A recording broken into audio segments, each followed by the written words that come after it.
महोदय, मैं पुनः इस चीज कहना चाहूंगा महोदय, 30 सेकंड 45 सेकंड का समय चाहूंगा। आदरणीय परम श्रद्धेय, सीजीएल का मामला अभी भी गर्म है। यदि सरकार को लग रहा है वो सच्चे हैं तो सांच को आंच क्या करा लीजिए जांच, सांच को आंच क्या करा लीजिए जांच। और अब कब तक बहाना दीजिएगा कि ये विपक्ष की साजिश है? विपक्ष के सारे पे छात्र सड़कों पे नहीं है, सपने टूट रहे हैं, सपने नेशनल नाबूद हो रहे हैं, इसीलिए छात्र सड़कों पर है। और याद रखिएगा, उनके सपनों के बीच कोई आएगा, पहाड़ आए, दरिया आए या चट्टान आए, छात्र टकराएंगे महोदय। मैं फिर कहूंगा, यदि आप सच है तो सच को आंच क्या कराइए जांच, सीजीएल की जांच हो। मैं पुनः कहूंगा, खतियान आधारित स्थानीय नीति, विस्थापन नीति पुनः समीक्षा करते हुए लागू कैसे हो, उस दिशा में राज्य को बढ़ना चाहिए। महोदय, यदि वास्तव में मैया सम्मान की राशि 2500 रुपए सम्मान है तो मैं चाहूंगा हम लोग एक सार्थक दिशा में बढ़िया महोदय। आज जितने भी माननीय हैं उनको बस की सुविधा दी जाए, जितने भी माननीय हैं अपने घर से ट्रेन की सुविधा से सदन आए, जितने भी माननीय हैं वो अपना टीए भत्ता का त्याग करे, जितने भी माननीय हैं यह जांच हो कि उनके बच्चे सरकारी स्कूलों में पढ़ते हैं या गैर सरकारी स्कूलों में पढ़ते हैं, निजी स्कूलों में पढ़ते हैं, इस विषय का भी जांच हो।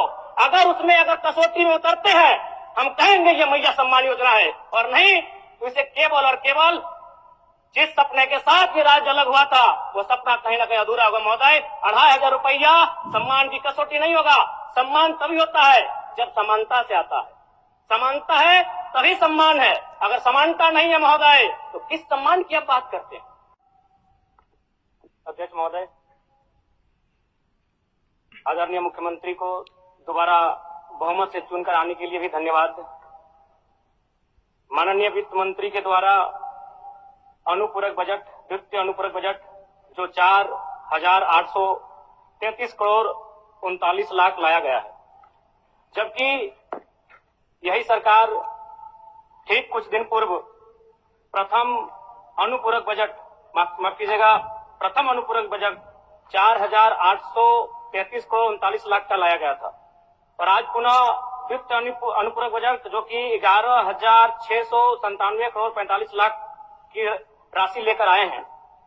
तो महोदय, जब पूर्व में हमारे पास जो निर्धारित राशि होती है और उन राशि को अगर हम खर्च नहीं कर पाते हैं तो फिर ऐसे बजट का एक दिशा का होना और राज्य की दिशा का अलग होना, कहीं ना कहीं इस चरितार्थ को हम लोग उदाहरण के रूप में प्रस्तुत करते हैं। महोदय, बजट की सार्थकता तभी आम व्यक्ति को समझ में आएगी जब एक गांव का सबसे गरीब व्यक्ति, गंगवा की पत्नी गंगिया, अपनी गठरी में बाजार के बजट को रख पाई।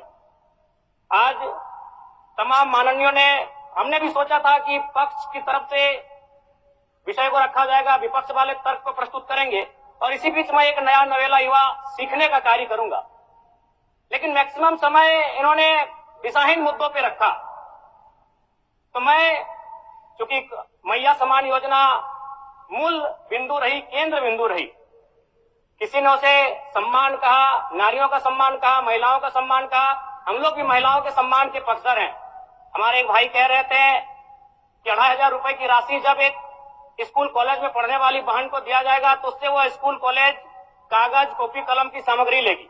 मैं कहना चाहूंगा, अगर आप उसे स्कूल कॉलेज जाने से पहले अगर 2500 रुपए देंगे तो उसे आप निकम्मा और आलसी बनाएंगे। यदि आपको उस राशि को देना है तो उसके स्कूल कॉलेज जाने के बाद दीजिए, स्कॉलरशिप के रूप में दीजिए। मैं आज पुनः कहूंगा, क्योंकि आप सत्ता पक्ष में हैं, आप संभवतः अपने इस विषय को बचाएंगे, आप अपना पक्ष रखेंगे कि आपने मैया सम्मान योजना एक महान कार्य किया है। लेकिन मैं फिर कहूंगा, 18 साल, 25 साल, 30 साल की लड़कियों को जो आप फ्री में 2500 रुपए दे रहे हैं, आप उनकी प्रतिभा को हनन कर रहे हैं, आप उनकी प्रतिभा को नकारात्मक दिशा में ले जाने कार्य कर रहे हैं महोदय। मैं इसे आप स्कॉलरशिप का रूप दीजिए। आप 2500 रुपए देना है, स्कूल से पहले देंगे ना। मैं कह रहा हूं, मेरी भी सैकड़ों बहनें हैं गांव में, अगर आप स्कूल जाने से पहले 2500 रुपए उनके हाथ में देंगे, उस पैसे को वह गलत कार्यों में, गलत नहीं कहेंगे, कुछ ऐसे कार्यों में खर्च करेंगी जो लुभावनी हो। स्कूल जाने के बाद, अटेंडेंस के बाद अगर आप देंगे स्कॉलरशिप के रूप में तो वो बहन स्कूल तक जाएगी। दूसरा सवाल और एक महत्वपूर्ण विषय महोदय। एक मिनट माननीय सदस्यगण, सभा की सहमति हो तो सदन की कार्रवाई समाप्त होने तक समय बढ़ाई जाए। बोलिए, अब समाप्त करिए, बोलिए। महोदय, यदि वास्तव में मैया सम्मान की राशि 2,500 रुपए सम्मान है, तो मैं चाहूंगा हम लोग एक सार्थक दिशा में बढ़िया महोदय। आज जितने भी माननीय हैं उनको बस की सुविधा दी जाए, जितने भी माननीय हैं अपने घर से ट्रेन की सुविधा से सदन आए, जितने भी माननीय हैं वो अपना टीए भत्ता का त्याग करे, जितने भी माननीय हैं यह जांच हो कि उनके बच्चे सरकारी स्कूल में पढ़ते हैं या गैर सरकारी स्कूल में पढ़ते हैं, निजी स्कूल में पढ़ते हैं, इस विषय का भी जांच हो। अगर उसमें अगर कसौटी में उतरते हैं, हम कहेंगे ये मैया सम्मान योजना है, और नहीं तो इसे केवल और केवल जिस सपने के साथ ये राज्य अलग हुआ था वो सपना कहीं ना कहीं अधूरा होगा महोदय। 2,500 रुपया सम्मान की कसौटी नहीं होगा। सम्मान तभी होता है जब समानता से आता है, समानता है तभी सम्मान है। अगर समानता नहीं है महोदय तो किस सम्मान की आप बात करते हैं महोदय? मैं पुनः एक चीज कहना चाहूंगा महोदय, 30 सेकंड 45 सेकंड का समय चाहूंगा। आदरणीय परम श्रद्धेय, सीजीएल का मामला अभी भी गर्म है।